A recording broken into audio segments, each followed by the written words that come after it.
guys. Tonight we're walking barefoot through dew-drenched grass at dawn, past quiet mills and shuttered stalls, where the only thing stirring is the clatter of hooves in the distance and the faint sob of a child too young to be wearing a wedding ring.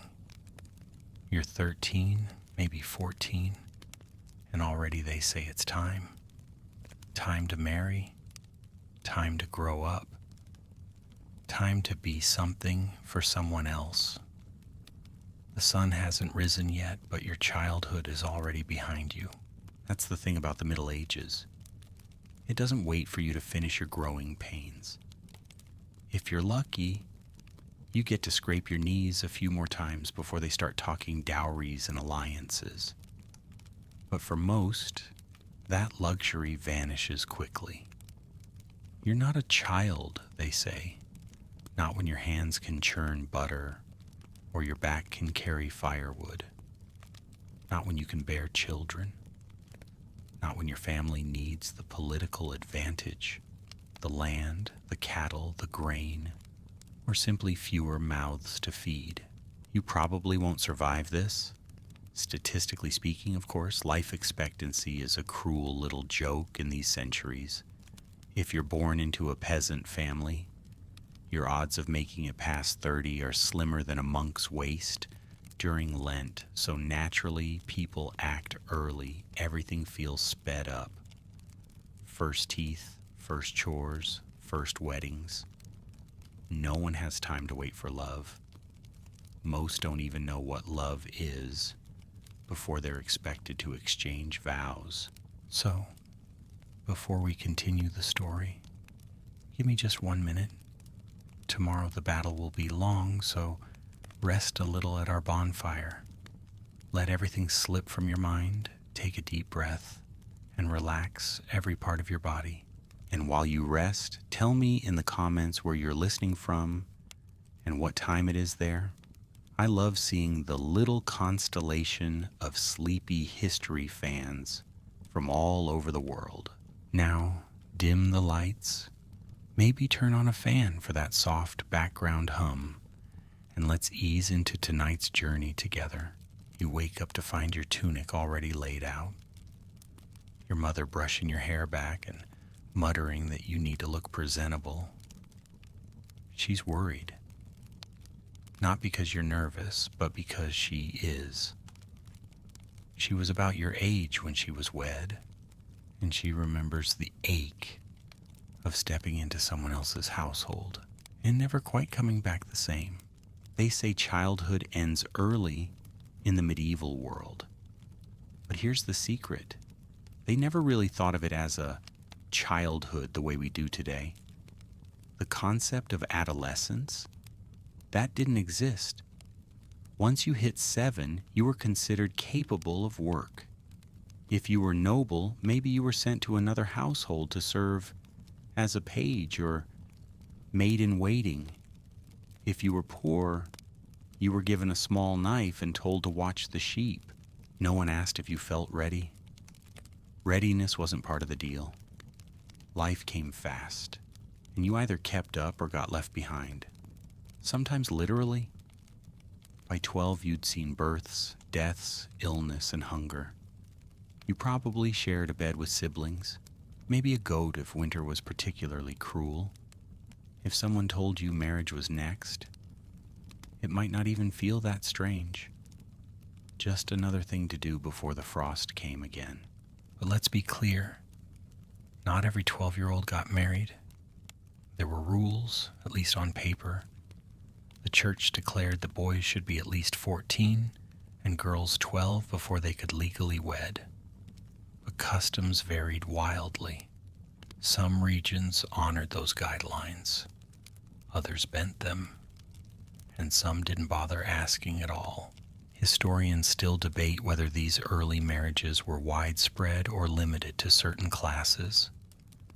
Church records suggest they were common enough to be regulated, but rare enough to be scandalous when flaunted. It's a murky picture, painted in patchy ink across crumbling parchment. Still, Exceptions were everywhere. In villages where life was short and brutal, marrying early was simply practical. And in noble circles, it was often political. Sometimes your betrothal was arranged when you were still nursing. You could be legally tied to someone before you even learned to read their name. But don't imagine a grand ceremony with flower petals and doves. You might be married in a smoky hut, a muddy churchyard, or a drafty hall. And even then, you wouldn't necessarily start living together right away. Some couples were betrothed for years, officially bound but waiting for the bride to mature, which could mean anything from reaching puberty to surviving her first period without fainting. Grim, yes, but this is the Middle Ages. We don't sugarcoat the soup. Still, some kids resisted. There are records, rare, flickering candlelit records, of children running from arranged matches, pleading for time, or even eloping with someone else entirely. Did they live happily ever after? Probably not. But the fact that some tried, that's enough to stir a flicker of defiance, even now. Meanwhile, outside the cottage, the rooster crows. You pull the scratchy wool over your shoulders and brace for what comes next. A wedding isn't the end of anything. It's just the next task on the list. Like milking the cow, like burying a parent, like lighting the fire before it snows. You blink at the dawn and think to yourself, this feels too soon. Because it is. You shuffle forward, stepping carefully on the uneven flagstones, trying not to trip over your too long sleeves or the anxiety curling in your belly. You're told this is a happy day, a celebration. But there's something off-kilter in the air, like bread gone slightly sour. The priest is already waiting, hands folded, eyes tired. He's done this dozens of times, maybe hundreds, and you wonder if he remembers the names afterward. Probably not. Today's wedding meets the letter of the law, but just barely. Technically, girls must be 12 and boys 14 to marry, says the church. That's canon law. But technically, in medieval life, is like probably during a thunderstorm, you're still going to get wet. Custom often overrules legality.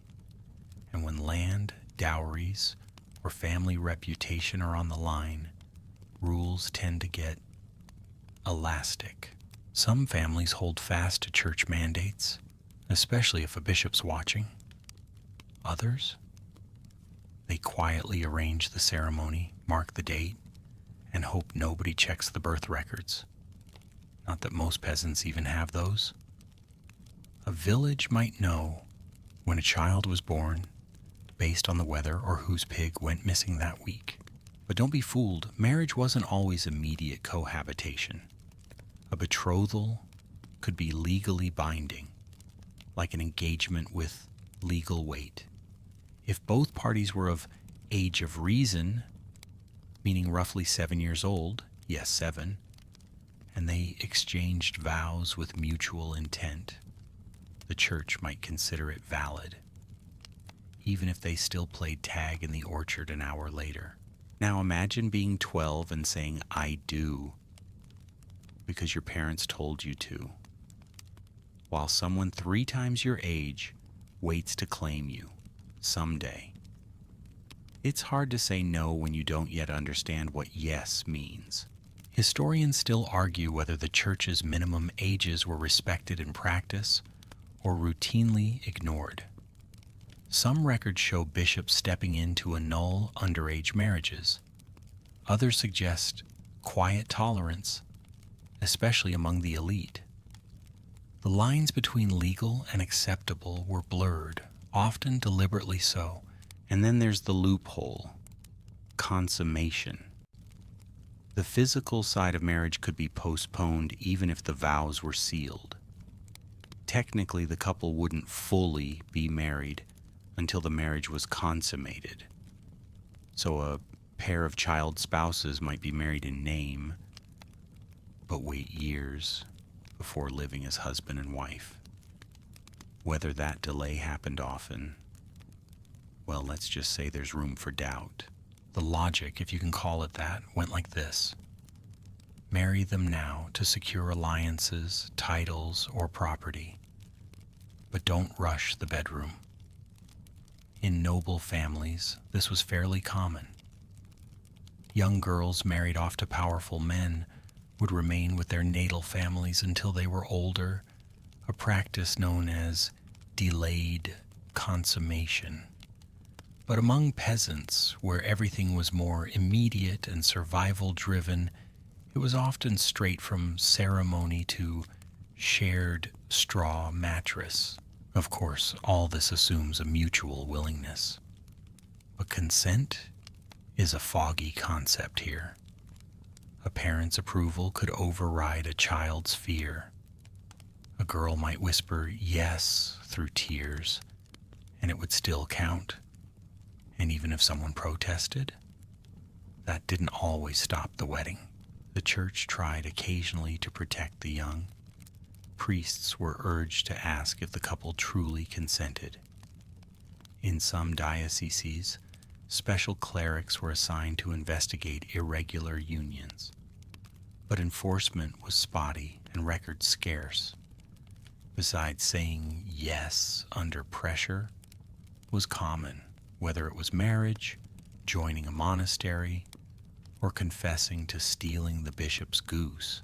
Still, it wasn't all gloom and doom. Some couples who married young genuinely grew fond of one another. There are rare but sweet mentions in letters and village tales of boy husbands and girl wives who shared jokes, laughed under apple trees, and faced the brutal world together like awkward little knights and dames. No fairy tale, but a flicker of warmth in a harsh world. You stand at the altar, or whatever passes for one here, and glance sideways at your soon-to-be spouse. Maybe they're as scared as you. Maybe they're trying not to cry.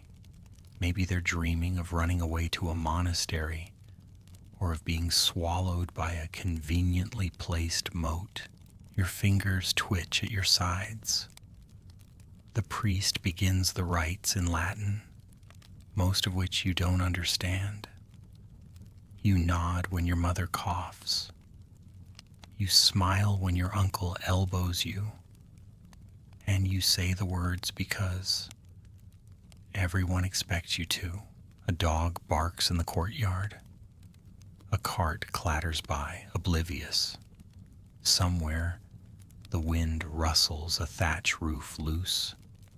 The world spins on as if this isn't the most important and terrifying moment of your small life. Later, they'll tell you it went beautifully. The feast afterward is modest.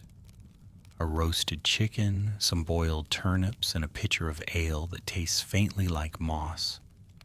Still, you're lucky. Some weddings end with little more than stale bread and a slapped back. Yours has music.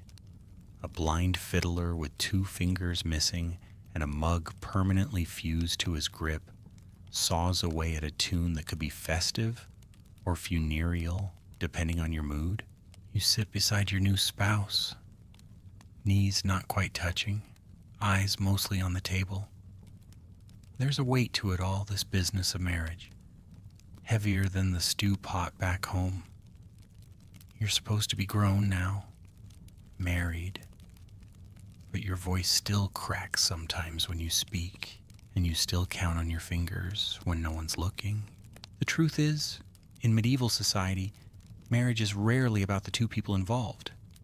It's a contract, a binding agreement between families. You, young though you may be, are a living seal on a parchment that connects 2 households, or 2 farm plots, or 2 noble titles. Your feelings? Nice if they exist, irrelevant if they don't, especially if you're noble. Oh boy, in noble families, you're less a child and more a chess piece. Your father might arrange your wedding while you're still learning how to spell your own name. Dowries, inheritance rights, political alliances. It's all about securing a legacy. You're expected to play your part and not get dramatic about it. So no, medieval marriage isn't about romance. Not yet. Courtly love, those dreamy poems about yearning knights and long-haired ladies, was entertainment, not real-life instruction. People read about love, sang about love, embroidered stories of love onto tapestries. But they didn't often marry for love. Marrying for love was like bathing daily, suspicious, extravagant, and possibly sinful. There's a well-known 14th century quote that says, "He who marries for love has good nights and bad days." Interpret that how you like, but most medieval parents took it as a cautionary tale. The economics of the thing were impossible to ignore. Marrying a daughter off meant transferring a dowry, a collection of goods, money, or livestock intended to entice a groom and elevate your family's standing. The better the dowry, the better the match. So, marrying a daughter at the peak of her value, which often meant very young, was seen as prudent, even progressive. Your dowry might be a pig, a bolt of wool, or a chest of coins. Or in some tragic cases, it might be a sibling. Families have been known to negotiate deals like, "You take our daughter now, and we'll throw in her brother as a squire. You, meanwhile, have no say. You're the bundle being bartered." Historians still argue whether lower-class families had more freedom in their matchmaking. Some say yes. Peasants weren't bound by royal politics, so they could choose based on affection or compatibility. Others suggest that pressure to survive meant they were just as pragmatic, only with less ceremony. A widow might remarry within weeks. A teenage girl might wed an older widower with goats, and no one batted an eye. The goal was survival. Always survival. Still, people did care in their way. Marriages were social glue. Villages gossiped about bad matches and celebrated good ones. If you were lucky, you ended up with someone kind. If you were really lucky, someone who made you laugh. If you weren't lucky, well, you made do. There was work to be done either way. At your feast, someone stands and clinks a mug with a spoon. It's your uncle. He tells a joke that involves a priest, a miller, and a goat. It makes no sense, but everyone laughs. You're supposed to laugh too. You try. You notice your new spouse's hands, calloused like yours. Maybe that's a good sign, maybe not. In the corner, a toddler toddles into the pig trough, and half the room erupts in cheers. Someone's already drunk enough to dance on a bench. Another someone is crying about their dead goose. Weddings in the Middle Ages. Always a little messy, always a little too real. You catch your mother's eye. She looks at you with pride and worry twisted into the same tight smile. She knows. She remembers. And whether this turns out to be a lifetime of partnership or a few short years before plague or war takes one of you. She hopes it's a good match, or at least a bearable one. By dusk, the music has faded, and the guests are stumbling home. The hearth is down to embers. Your future is now your present, And whether you feel ready or not, this is your life now. No pressure. The first time someone says the word fertile in reference to you, you nearly drop your water jug. It comes from the mouth of an old auntie with no teeth and too many opinions. She nods approvingly, then whispers something to your mother about good hips and quick wombs. You're 13. You just learned to braid your own hair. Welcome to medieval marriage from the girl's perspective. Girls were often married off young, not just because of alliances or dowries, but because society placed a premium on youth and reproductive potential.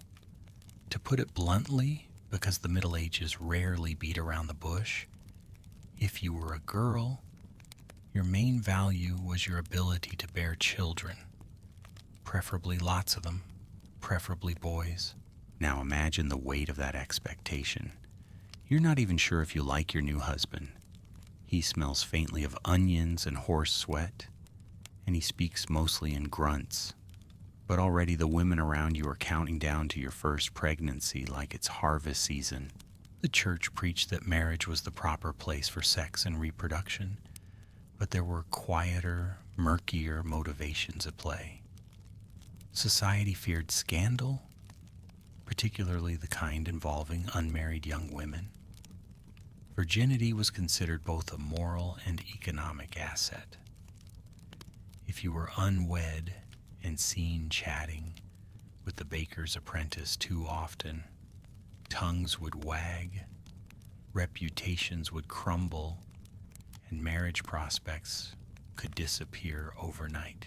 So, families arranged matches early, sometimes ridiculously early, not just to secure alliances, but to protect a girl's virtue, or at least her appearance of virtue. There are documented cases of girls betrothed at 5, married at 12, and expected to start families before they could even read a psalm properly. That's not just medieval. That's medieval. Historians still debate whether most girls actually began childbearing so young. Records suggest that in noble families, consummation might be delayed until mid-teens or later. But for peasants, who often lived outside the scrutiny of bishops and scribes, reality was likely more immediate and far less romantic. And then there was the danger. Giving birth in the Middle Ages was no small feat. There were no hospitals, no trained obstetricians, and no epidurals. Midwives were common and many were skilled, but the risks remained staggering. Infection, hemorrhage, breech births. Any one of them could turn a routine delivery into a death sentence. Being a young mother didn't make it easier. It made it worse, but no one talked about that. Not at the wedding. Not when the dowry was being negotiated. Certainly not when the vows were exchanged. They just smiled tightly, clutched your hand, and told you you'd be a good wife. Quirky fact time? Some medieval texts, admittedly from the fringes, recommended fertility herbs and superstitions to help things along. One particularly odd tradition involved tying a frog to the bride's belly to encourage conception. We don't recommend trying this at home, or anywhere really. You wake one morning weeks after your wedding and realize your life has narrowed into patterns. Fetching water, sweeping ash, mending tunics. And every older woman you meet asks the question, are you expecting? Any signs? Any dreams of fish or apples? Yes, dreams were taken as omens, especially fish. Don't ask why. Your mother-in-law starts dropping subtle hints about cradles and baptism robes. Your new husband grows quieter. The pressure builds quietly and constantly, like snow on a roof. You're a girl. You should be playing in the fields, braiding daisies into your sleeves, chasing geese with your cousins. But the daisies are gone now, and the geese belong to your husband's family. You miss home. Your husband was 16 when they married him off, barely older than you, but already treated like a grown man. He's not exactly thrilled about it either. He'd rather be hunting frogs in the marsh or practicing sword play with a stick. Instead, he's been handed a wife, a small patch of land to manage, and an earful of stern advice from his father about carrying the family line. No pressure. Boys in the Middle Ages didn't escape the burden of early marriage. Sure, they weren't as young as girls. 14 was the minimum by church law. But 14 in the 14th century isn't like 14 now. At that age, a noble boy might already be serving in a lord's retinue, learning how to fight, swear loyalty, and behave like a proper man. Or, if born a peasant, he might be harvesting grain, tending animals, or patching the roof after storms. And just like you, his marriage isn't about his feelings. It's about legacy. If he's a firstborn son, he's under enormous pressure to marry early and secure heirs. If he's a second or third son, well, tough luck. He might be married off to a merchant's daughter with a tidy dowry, or sent off to war or the church, whichever came cheaper. But make no mistake, marriage was often less about love and more about not letting the land pass to someone else. You hear it at every feast and every marketplace murmur, "He who dies without an heir is cursed to wander." No one wants to be that ghost. So, boys marry young too, and they're expected to step up as heads of households, whether they're ready or not. Historians still argue whether medieval boys had much say in their marriages. In noble families, they often didn't. Fathers arranged matches, sealed deals with handshakes, and expected obedience. In peasant communities, there might have been a little more wiggle room, but only a little. Marrying up was rare, marrying down was shameful, marrying appropriately was the safest option. And then there's the awkward truth. Many young husbands were terrified. Imagine being 15, suddenly responsible for a wife, a farm, and the expectations of an entire bloodline. You're still figuring out how to shave without slicing your chin, and now you're supposed to manage livestock, land disputes, and the mystery of marriage. It's a lot to dump on a teenager. Some boys embrace the role with puffed chests and loud boasts. Others shrank beneath it. A few ran away entirely, joining bands of mercenaries or sneaking off to sea. But most stayed, did their best, and hoped that their marriage, this strange arrangement of duty and proximity, might eventually blossom into something like affection. There are curious, even sweet accounts of young husbands and wives learning together, figuring out how to keep the fire going through a cold night, how to wrap a newborn in swaddling bands without making them look like a sausage, how to grieve together when the calf dies or the barley rots. But make no mistake, while the girls were expected to grow up fast, the boys had no choice either. They were inheritors, workers, future fathers, and tiny lords in training. No one asked if they were emotionally ready. Emotional readiness was a luxury, like imported wine or shoes without holes. One fringe practice worth mentioning: in some parts of medieval Europe, young husbands were ritually tested on their wedding night. The couple's bedding was inspected by elders. If no evidence of consummation was found, they might be ridiculed, or worse, have the marriage annulled. In other regions, they were simply locked in a room until morning with an audience waiting outside. Romantic, right? And yet, despite all the pressure, some boys did fall in love. Quietly, clumsily. They might bring their young wives flowers from the hedgerow or carve a trinket from bone during long winter evenings. It wasn't the stuff of troubadour songs, but it was something. And in the hard gray mud of medieval life, even a small kindness was golden. You watch your husband that evening as he tries and fails to patch a hole in the thatch. He swears under his breath, whacks his thumb with a mallet, and looks at you sheepishly. You laugh. For the first time, it feels okay. Maybe this won't be so terrible after all. You wake up to chickens clucking right outside your window. Again, there's no such thing as privacy when you're a peasant. The straw mattress creaks as you shift, and your shoulders are already sore from yesterday's chores. You stretch, yawn, and start the day with a familiar thought.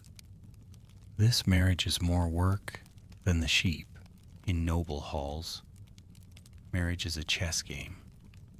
But in the countryside, it's all hands in the dirt. If you're a peasant, young marriage has less to do with sealing alliances and more to do with survival. Life in the village is short, brutal, and packed with more responsibilities than you can carry at once. The sooner two young people marry, the sooner they can share the load. You and your spouse are now a working team. One of you tends the garden, the other haggles over eggs in the market. One mends clothes, the other patches fences. And together you brace yourselves against winter, taxes, wolves, and whatever the lord of the manor decides to demand this month. Historians still debate whether peasants had more autonomy in choosing their spouses than nobles. Some scholars argue that peasant marriages were based more on practical compatibility. Can you carry a bucket without spilling it? Than social status. Others suggest that even at the village level, parents often made the decisions, guided by land, tools, and the ever-present fear of being outdone by the neighbors. Your parents might have eyed a neighbor's son, not because he was charming, but because he owned a healthy goat. And if that goat made good cheese, well, that's practically a proposal right there. Unlike the nobles, though, most peasant marriages weren't planned years in advance. Things moved fast and flexibly. You could meet at market, exchange a few glances at church, and be married by Lent. No velvet gowns, no banquet halls, just two families, a priest, and a borrowed cloak to keep warm during the vows. But there were still traditions.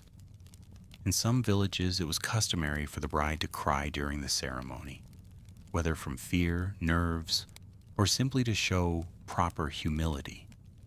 In others, the groom would toss coins or nuts to children afterward as a symbol of fertility and generosity, or maybe just to distract the kids from raiding the leftover bread.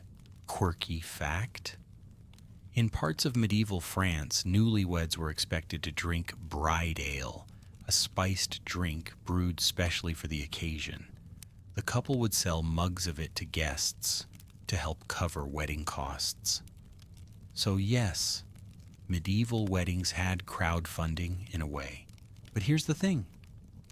Even with love absent from the equation, many peasant couples developed deep, quiet partnerships. You and your young husband might start off awkwardly, but over time, you learn each other's rhythms. Who rises first? Who burns the porridge less? Who knows how to calm the baby goats when they panic at thunderstorms? Romance was rare, but companionship? That could happen. Still, Marrying young in the village wasn't just about work, it was about continuity. The village needed babies, it needed workers, it needed future farmers and millers and thatchers.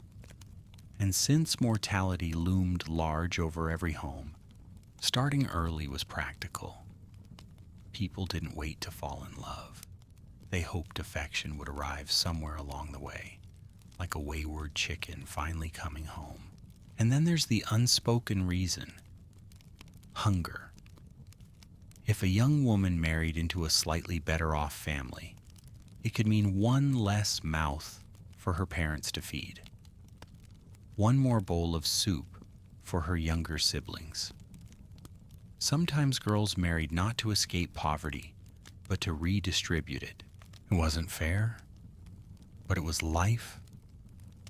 And fairness never had much of a say in the Middle Ages. You walk with your husband across the field, his calloused hand bumping into yours. He points to the clouds, mutters something about rain coming.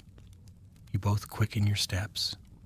There's hay to stack, hens to chase inside, and bread to bake before nightfall. You're tired. You're too young for this. But somehow you carry on. The manor bell rings just after sunrise, echoing across the wet fields. You barely have time to gulp down a mouthful of porridge before being summoned to the Lord's courtyard. You've heard rumors. Someone's daughter is getting married. Not just anyone, though. The daughter of Sir Anselm, the local knight who smells like boiled cabbage and reads letters upside down. And who is the lucky groom? Some sniveling heir from a neighboring estate who once fell off his pony trying to impress a goose. Classic. Noble marriages are a different beast entirely.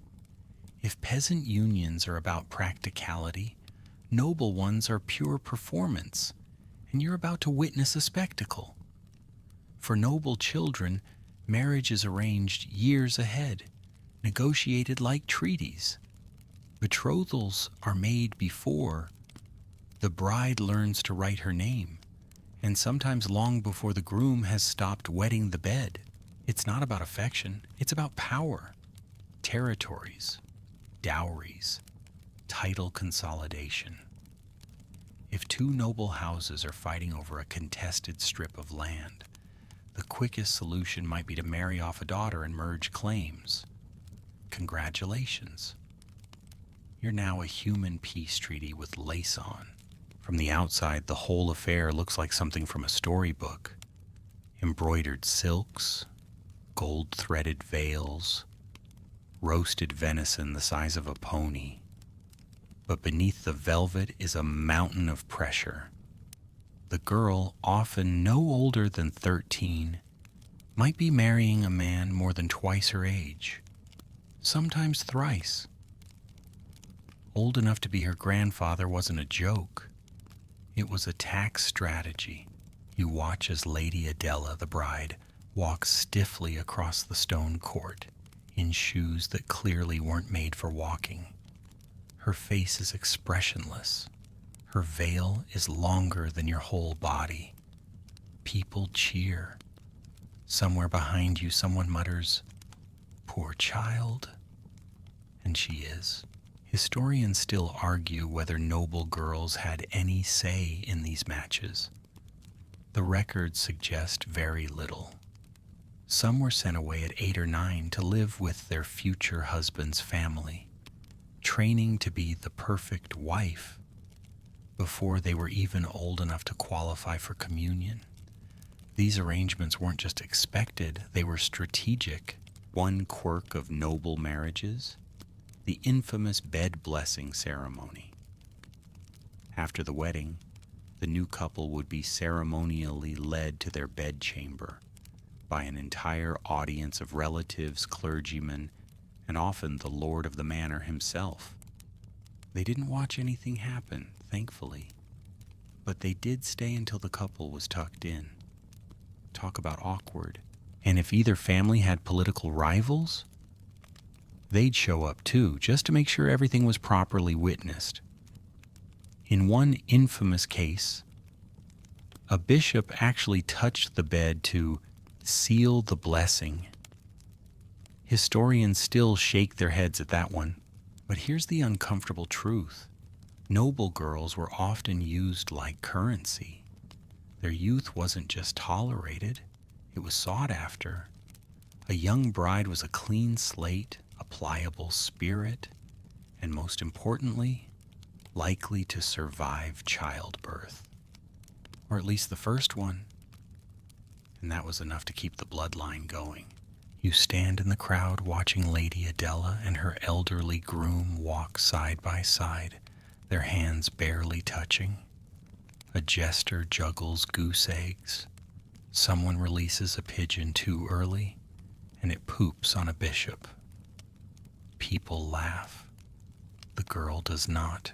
Later you hear that she cried all night, that she vomited from nerves, that she tried to sneak a letter to her cousin in Flanders asking to be rescued. No one knows for sure. And by next week, everyone will have moved on to the next wedding, the next scandal, the next field to harvest. Because noble marriages aren't about people. They're about property. They're contracts with embroidery, legal documents wrapped in velvet. Still, sometimes, very rarely, a young noble couple found companionship. Maybe they were raised together and grew fond. Maybe the groom wasn't ancient. Maybe, just maybe, there was something like gentleness. But that wasn't the goal. The goal was land, babies, titles, and appearances. The trumpets blare as the wedding ends and the feast begins. You glance at the roasted boar, the honey cakes stacked like towers, the jeweled goblets clinking. You think of your own wedding, half a loaf of bread, a cracked mug of ale, and a fiddler missing 2 strings. And oddly, you don't feel envious, not even a little. There's a knock at the door, just before dusk, sharp and hurried. When you open it, a girl in a plain wool cloak stands trembling on the threshold. You know her, Elise, the baker's niece. She's pale, soaked with sweat, and clutching a little sack tied shut with rushes. She looks at you the way a sparrow looks at a cat. "I need a place to sleep," she whispers. "Just one night. Please. They want to marry me." You don't ask who they are. You already know. Her uncle has been scheming to marry her off to a widow twice her age, a pig farmer with 4 kids and a temper like spoiled milk. Elise is barely 12, and she's not the first girl to knock on your door in the twilight hours. Not everyone wanted to be married. In fact, many medieval children, especially girls, dreaded it. And some fought it, quietly or otherwise. One of the few escapes available, the church. Monasteries and convents dotted the countryside like sleepy stone islands. And for some, they offered sanctuary. If you declared a desire to serve God, especially in front of a priest, you could sometimes delay or even cancel a forced marriage. Some girls fled their homes to become nuns, cloistering themselves in abbeys behind thick walls and daily prayers. Others simply vanished into the folds of the church until the pressure passed. Now, don't mistake this as freedom in the modern sense. Becoming a nun wasn't a wild act of rebellion. It often traded one form of obedience for another. But to many medieval girls, especially those staring down unwanted marriages, the cloister felt like a quieter cage. Historians still argue whether convent life was liberating or just another version of control. Some nuns wrote letters filled with joy and purpose. Others complained of harsh rules, cold stone floors, and never enough onions in the stew. Still, it beat being married off to a man who smelled like fermented cabbage. Boys, too, sometimes turned to monastic life to escape arranged marriages. Families often sent second or third sons to the church anyway, especially if they couldn't afford to divide their land further.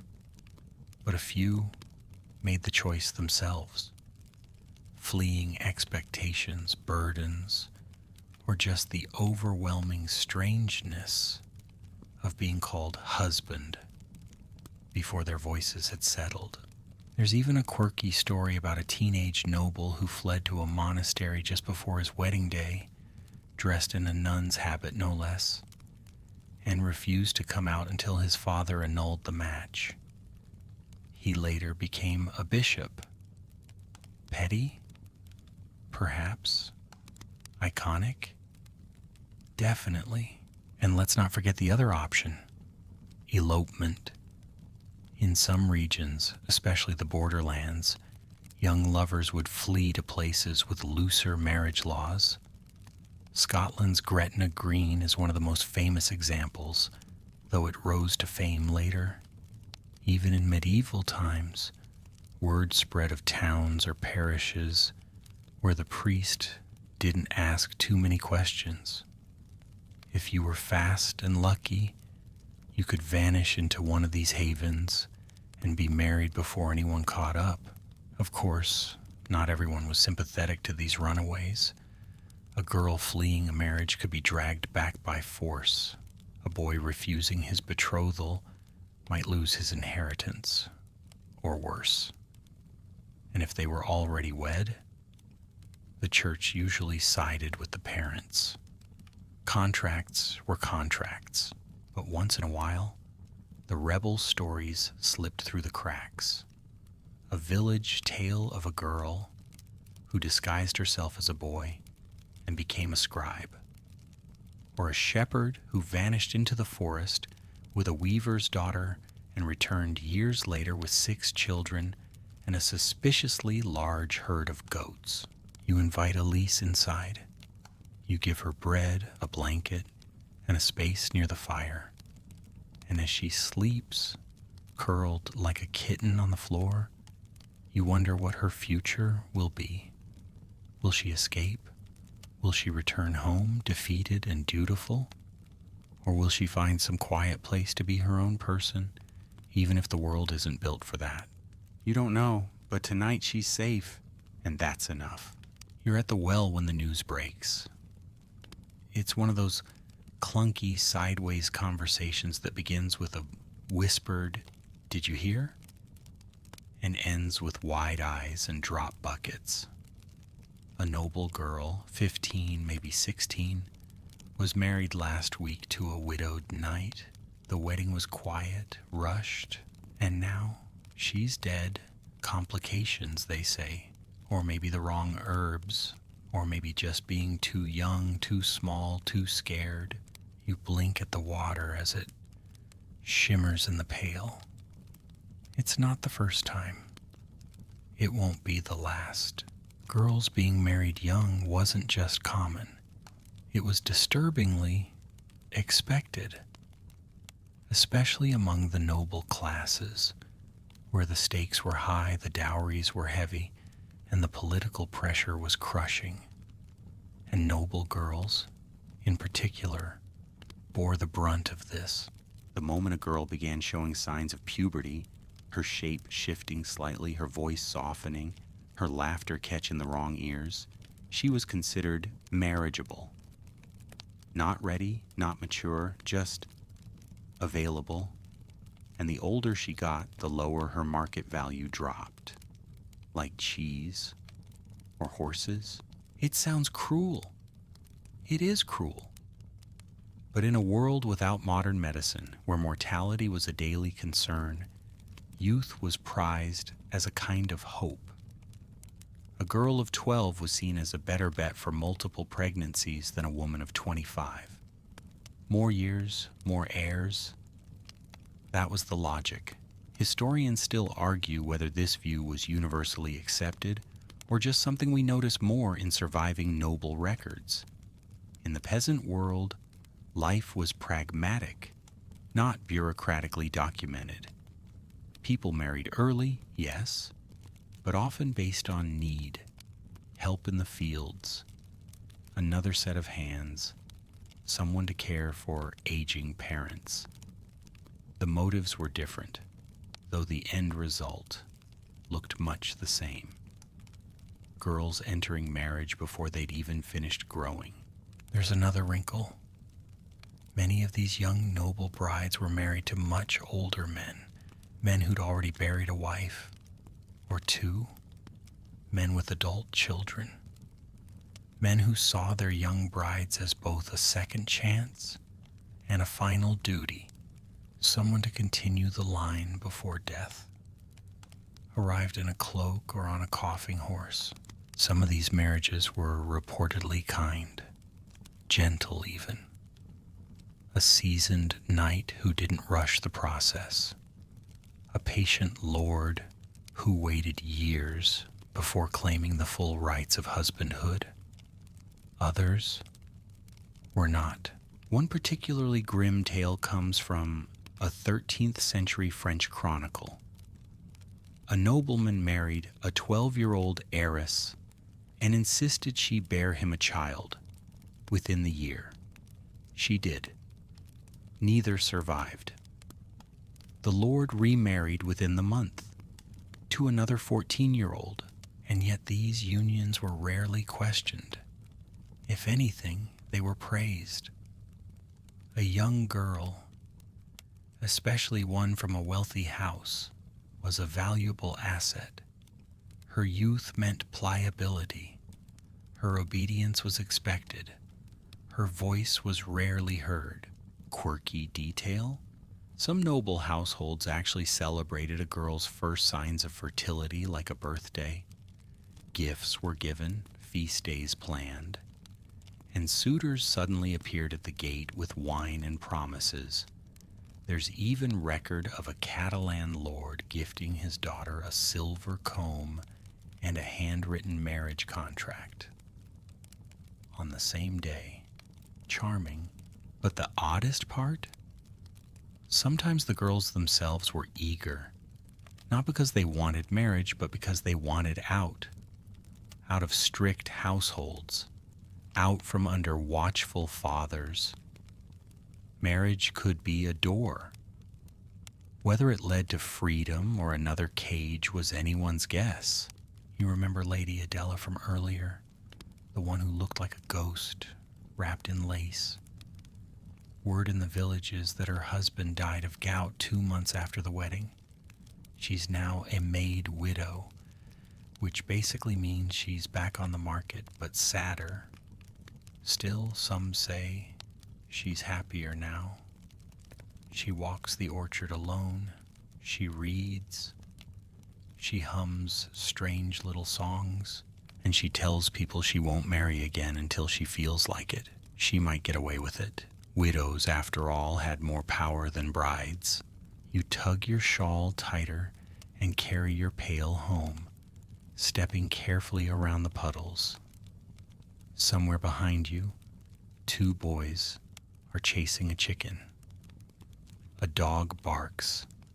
A woman calls out a name that isn't yours, and for a brief moment, you wonder what your life would have looked like if you hadn't married at all. The harvest moon rises fat and low over the thatched rooftops, casting a yellowish glow that makes even the mud look magical. You're walking back from the village gathering with your husband, a basket of apples between you. The night smells of chimney smoke and cider. It should be peaceful. But there's tension in your steps, because earlier this evening someone whispered a rumor. Another couple was married last week secretly, under the apple tree behind the chapel. No priest, no witnesses, just clasped hands, whispered vows, and a promise. Sounds romantic, right? The stuff of troubadour ballads. But in the Middle Ages, marriage wasn't just a feeling. It was a legal, spiritual, and very public act. Or at least, it was supposed to be. You see, church law had a problem. According to medieval canon law, if two people freely exchanged vows of marriage, even in private, even without witnesses, and especially if the union was later consummated, that marriage was considered valid in the eyes of God. Boom!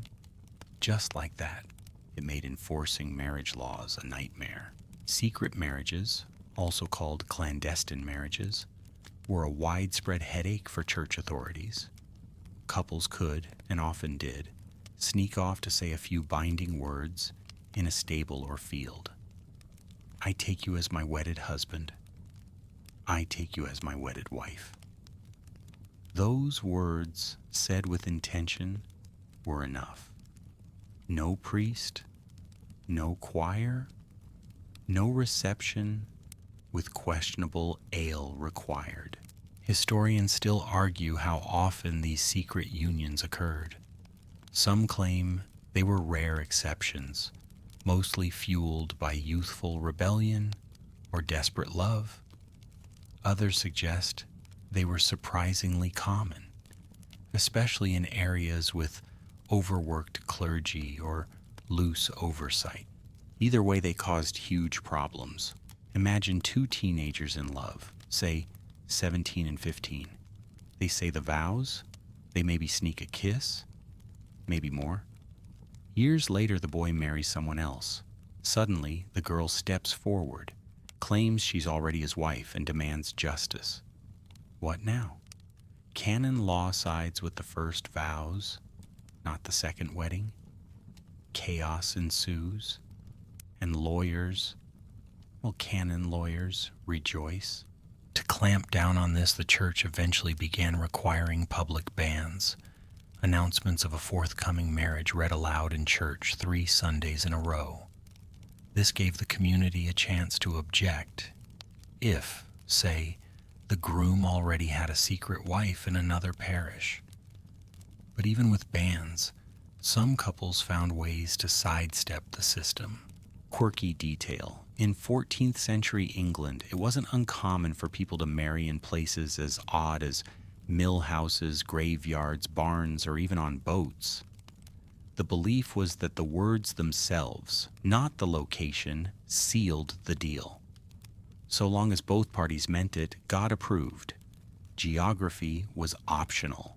One chronicler records a couple marrying in the confessional booth, before actual confession, mind you, then immediately begging the priest not to tell their parents. He did.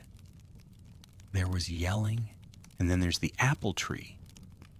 In your village, it's a half-dead thing, crooked and stubborn, but legend says 3 couples have married under its branches, 2 with joy, 1 with sorrow. No one says which is which, and the tree isn't talking. Still, it's the local lover's landmark. You've walked by it a dozen times. Now suddenly it means something else. The church hated these informal unions. They weren't just risky, they undermined the entire sacramental system. No tithes paid, no bans read, no control exerted. So by the 16th century, the Council of Trent, a few centuries late to the party, would eventually try to outlaw clandestine marriage altogether, requiring formal ceremonies and witnesses. But in your time, in this sleepy village, 2 teenagers could whisper the words in the dark and be bound for life. It makes you wonder about your own vows. You had the priest, the bread, the ale, but did you mean them? Or did you say the words because everyone expected it? You glance at your husband. He's picking seeds out of his teeth with a splinter. Not exactly a poet, but he catches you looking and offers the last apple. You take it. Maybe meaning can grow with time. like a vow whispered under an old tree. You're sweeping the hearth one chilly morning when a neighbor stops by, cheeks red and breath puffing like steam. Guess what? She grins. My niece is married. Finally. She's been engaged since she was 7. You nod, offer congratulations, and try not to show your confusion. 7? That's hardly an age for betrothal. That's the age for stick dolls and learning how not to spill the soup pot. But in the Middle Ages, betrothal wasn't the same as marriage, though sometimes it was close enough to cause a scandal. Here's where things get deliciously confusing. In the medieval mindset, there were 2 stages to most noble or formal peasant unions: sponsalia de futuro and sponsalia de presenti. The first was a promise to marry in the future, like a long-term engagement. The second? A present tense vow which, once spoken, created a valid marriage, even if the couple was still too young to live together, even if they didn't share a bed for years. So yes, kids could be legally married years before they started actually being married. Historians still debate how often this deferred cohabitation happened. Among nobles, it was relatively common. You'd betroth your daughter at 6 or 7 to a boy of equal status, then ship her off to his estate to be raised with his family. When both parties reached a more acceptable age, say 14 for the boy, 12 or 13 for the girl, they'd hold the full wedding and begin cohabiting. Of course, the line between engagement and marriage was blurry. If 2 young people promised themselves to each other in present tense, even without witnesses, it could legally bind them, especially if it was later consummated. Cue the drama. There are court records of couples being dragged in front of bishops, each arguing about whether they were married or not. He said he'd marry me.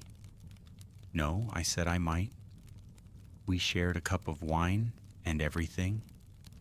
The judges would squint, ask strange questions, and occasionally demand physical evidence. Yes, even that kind. There's an infamous case where a bride's family paraded her bed sheets through the town square. Subtlety was not a strong suit. Still, most of these early unions began with a betrothal and a waiting period. Especially among nobles, it was almost like a trial phase. Your fate was sealed, yes, but your life together hadn't started. Yet, in peasant communities, the concept was more flexible. A betrothal might last a year or 2, during which time the couple was watched closely. Did they get along? Could they work together? Were they already working together behind the barn? If a pregnancy popped up early, the marriage would be rushed. If someone died, well, back to the matchmaking board. One fringe practice from medieval Germany, hand fasting. It was a trial marriage, often for a year and a day. If things worked out, the union would be formalized. If not, each party could walk away, sometimes with a small fine, sometimes just a broken heart. It wasn't official church doctrine, but in some regions it stuck around like a stubborn weed. You stir the fire and think of your own start. You were betrothed at 11, married at 13. There was no grand feast, just a loaf of barley bread, a copper ring, and a speech from your uncle about keeping the geese in a row, which you think was about marriage. It might have been about actual geese. And even though you've now lived with your husband for years, it still sometimes feels surreal. You remember playing with pebbles on the path, watching beetles crawl under stones, Now you worry about crops, taxes, and where to bury a goat when it dies in the well. Growing up in the Middle Ages didn't always follow a clean line. One day you're a child. The next, someone hands you a dowry list and calls you a wife. And yet, life goes on. The hearth stays warm. The chickens still refuse to lay eggs in the coop. Your husband still snores like a drunken blacksmith. Somehow it all works. It starts with giggling behind the baker's hut and ends in a wedding that smells suspiciously of shame and rush. You're not surprised. You saw them last week, the miller's boy and the Reeves' daughter, laughing far too closely, hands accidentally touching over a sack of flour. And now, she's in a borrowed dress, eyes puffy from crying, being hurried toward the chapel like a sheep toward shearing. Shotgun weddings, your grandmother would have called them if she knew what a shotgun was. In the Middle Ages, they had other names. Forced unions, reparative vows, or just plain too late to pretend it didn't happen. In a world where reputation was everything, especially for women, any hint of premarital intimacy could derail a girl's entire future. Virginity wasn't just a spiritual ideal, it was social currency. Without it, your value on the marriage market plummeted faster than a wagon with a broken wheel. So what did families do when things got complicated? They married the couple quickly, quietly, sometimes before anyone could finish asking questions. The logic was simple. Better to tie the knot than risk disgrace. After all, if the couple was already acting married, they may as well be married. And here's the twist. According to church law, that could actually work. If the couple had exchanged vows and the relationship had been consummated, the church often viewed it as a de facto marriage, whether or not the parents had approved. Add a priest, a few witnesses, and maybe a half-hearted apology to the local bishop, and boom, it's official.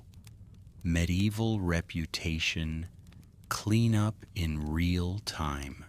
Historians still argue whether these reputation-saving weddings were more common in towns or villages. Some suggest that in small communities where gossip traveled faster than illness, families rushed into these unions more often. Others argue that towns, more crowded, more anonymous, actually encouraged riskier behavior and last-minute corrections.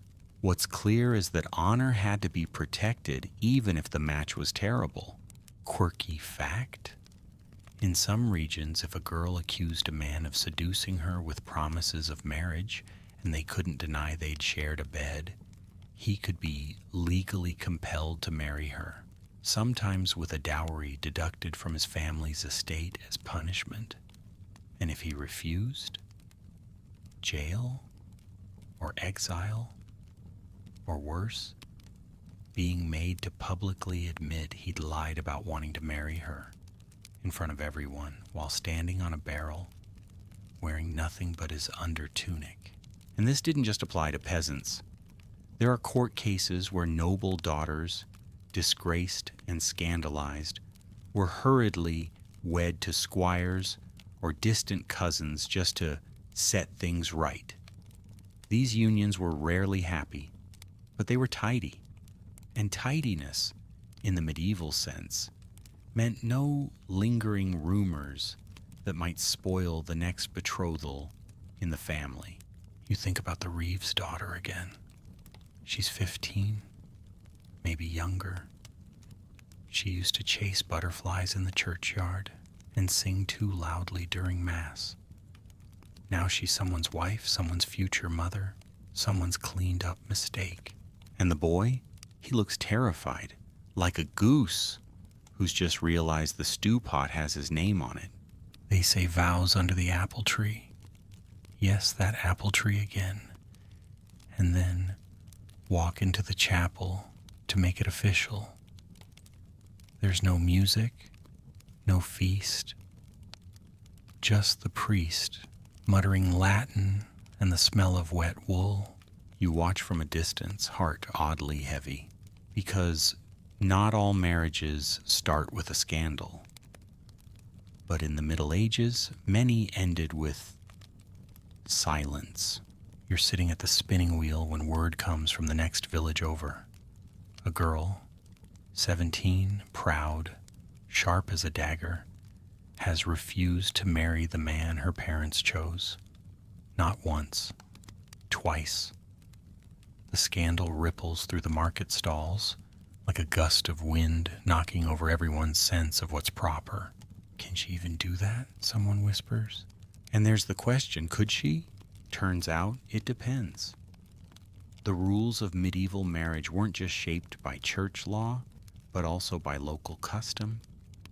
And those customs? About as consistent as a medieval recipe book. Pinch of this, vague bit of that, hope for the best. In some places, the age of consent for marriage was clearly 12 for girls, 14 for boys. But in others, parents might pressure their children younger under the guise of betrothal. Meanwhile, the actual age when a couple could cohabit varied, especially depending on the region, the family's social status, or the weather. Okay, maybe not the weather, but it couldn't have helped. That's the medieval trick. Laws existed, but enforcement was patchy. What counted as a valid marriage in one town might be denied in the next. Some parishes insisted on full ceremonies. Others accepted whispered promises under a tree. Some villages held to the church's rules to the letter. Others treated them more like a polite suggestion, like washing vegetables or avoiding bears. Historians still argue about how consistent these customs were. Was there really a standard medieval marriage age? Or was it just a patchwork of half-remembered rules passed down like family soup recipes? We may never know for sure. But one thing's clear. Local variation mattered. A lot. For example, in parts of northern Italy, communal marriage rituals involved public feasting and very vocal support from neighbors. In contrast, remote Welsh villages might have followed older Celtic traditions, blessing marriages with oaths said over sacred wells or buried stones.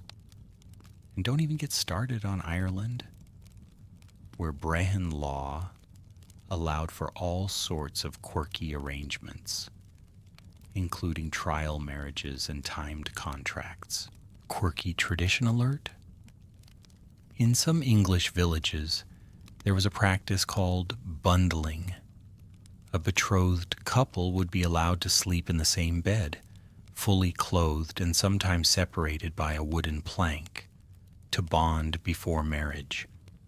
Naturally, this often led to early pregnancies and a lot of scrambling to schedule ceremonies. Moral of the story? Don't trust a plank to keep teenagers apart. But here's where things get messy. Because even with all these customs, young people did sometimes resist. A girl might flee, seek sanctuary with a convent, or publicly protest a match. A boy might run to a neighboring parish, work for a few years, and return with a different bride, and a very awkward family dinner waiting. Some of these rebels succeeded. Others were brought back by force or shamed into submission. But every now and then, a story slipped through the cracks. A couple who defied the norm. A girl who chose her own match. A boy who waited until he was ready. You know a story like that? From years ago. A local boy fell in love with a merchant's daughter, below his station frowned upon. His parents objected, locked him inside for days. He waited. And when he was finally let out to make the right choice, he made the same one. They married quietly, lived simply, and were, by all accounts, genuinely fond of each other. So maybe customs mattered, maybe laws did too, but sometimes people mattered more. You glance out the window at the path leading toward the next village. You wonder about the girl who said no, if she's still there, if they let her be. If not now, maybe someday. You're gathering firewood when a stranger arrives in the village, a friar from the city, cloak patched, sandals dusty, a scroll tucked under one arm. He's here to settle a dispute. Two families are fighting over a marriage. One claims the couple is properly wed. The other says it was a betrothal only, made in haste, under pressure, in a barn. The girl says yes. The boy says he never meant it. You lean against a tree and listen to the whispers as the friar sets up court near the chapel. This isn't just gossip. This is big. You see, medieval people may have accepted early marriage as a norm, but that doesn't mean they all agreed on what married actually meant. Was a whispered vow binding? Could a betrothal be undone? What if no witnesses were present? What if one of the parties was too young? What if they lied? Historians still argue over just how widespread these questions were and how consistently they were answered. In theory, the church had clear rules, but in practice, medieval marriage was a swirling pot of customs, contradictions, and creative interpretations. The friar opens his scroll. He starts asking questions. Did the couple exchange present tense vows? Were they coerced? Did they ever, were they of age? The villagers shift uncomfortably. Someone coughs. Someone else mutters that the whole thing is nonsense, and that in their day, a handshake and a loaf of bread were enough. You think back to all the versions of marriage you've seen. There was the noble girl betrothed before she could spell her name, the peasant couple bound by family pressure, the secret vows whispered under a tree, the lovers who eloped across parish lines, the girl forced to wed after a single mistake, and the widow who finally said, no more. So many forms, so many rules, so many exceptions to those rules. Marriage wasn't one thing, it was 100 things. It was a sacrament, a survival strategy, a scandal control device, a political treaty, a family obligation, a religious necessity, and sometimes, just sometimes, a personal choice. One of the quirkiest and most debated traditions? In some parts of Europe, particularly the Germanic regions, a marriage could be symbolically declared by simply sleeping together, publicly enough that no one could deny it. Married in bed, they called it. As long as the community believed it had happened, it counted. That's one way to skip the cake and flowers. The friar finishes the inquiry. The couple is declared not married because of vague phrasing in the boy's vow. The girl's parents fume. The boy's family cheers. The girl herself? She says nothing, but her hands stay clenched at her sides, trembling like leaves before a storm. And you wonder, if the vow had gone the other way, would she be smiling? Or just clenched in the other direction? The village murmurs as the friar leaves. He's done his duty. But the questions linger. What really counts as a marriage?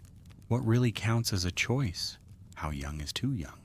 Did people know the answers then? Do we even know now? You step through the crunchy leaves, back toward your home, heart full of stories that don't quite fit into neat boxes. Marriage in the Middle Ages wasn't just about age, it was about power, pressure, faith, fear, and sometimes fleetingly hope. You pass the apple tree, the one that's witnessed more secret vows than the chapel has candles. Someone's tied a ribbon to its branch again, fresh, red, and fluttering in the breeze. You smile, that tree keeps its secrets. You're sitting by the fire, listening to it pop and hiss, when a small voice beside you asks, "Were you scared when you got married?"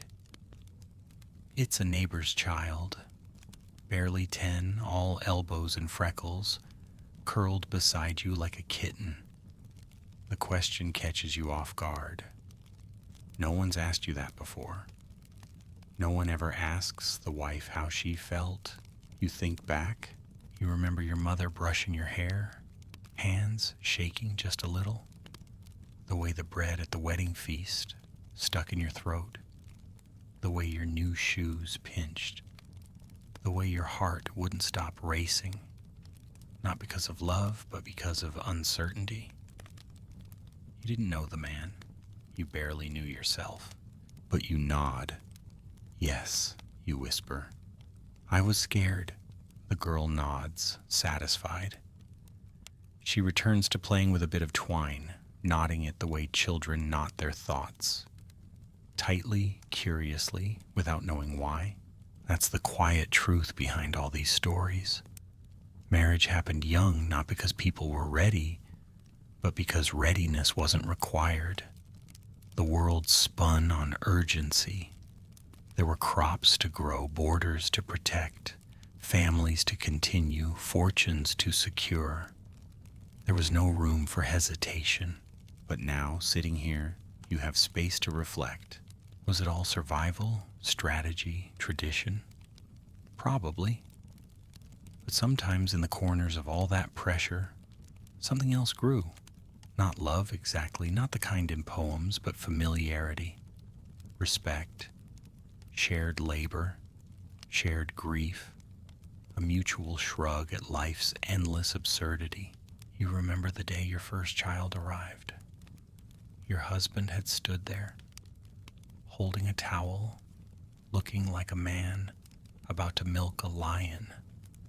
Afterward, he sat beside you, silent for hours, staring at the baby's fingers like they were stars. You remember too when you got the fever. He sat up every night to cool your forehead. Didn't say a word. Just watched. Waited.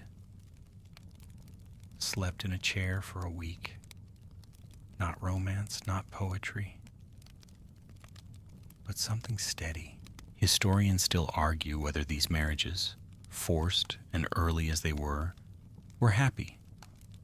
And the answer, as always, is sometimes. Sometimes they worked, sometimes they didn't.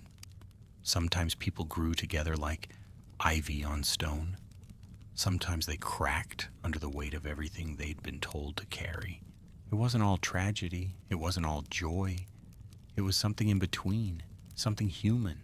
You reach for a log to stoke the fire. The child is asleep now, head tilted, mouth slightly open, dreaming whatever children dream when the world is still kind. You look around the room. The same walls, the same broom, the same man in the other chair, now older, grayer, snoring lightly, with one sock half off. This is your life. It began earlier than it should have. It twisted in directions you didn't choose, but somehow here you are. And now, as the embers settle and the shadows stretch long, you breathe deeply, slowly, and let the story soften. So you rest your head on the rough wool of your sleeve. The fire is a hush now, the room filled with a calm, that hums like distant bells. The child beside you shifts in her sleep, letting out a little sigh, almost like a song. You smile. Maybe she'll marry someday. Maybe she won't. Maybe she'll get to choose. Outside, the wind rustles the old apple tree again. Its leaves shimmer silver in the moonlight, and one falls, drifting slow like a feather on warm breath. That tree's seen it all. The secret vows, the whispered hopes, the hurried weddings, and the slow, quiet love that followed. It keeps the memory of them all in its bark. You stretch your fingers, tired from the day's weaving and remembering. There is nothing to do now but rest. Let the thoughts unravel like old yarn. Let the questions float gently, unanswered. The world outside is dark and still, save for the faint hoot of an owl and the snore from the other chair. You're safe. You're warm. You're home. Whatever this life has been, hard, strange, early, it is yours. So close your eyes. Breathe in through your nose, soft and slow. Out through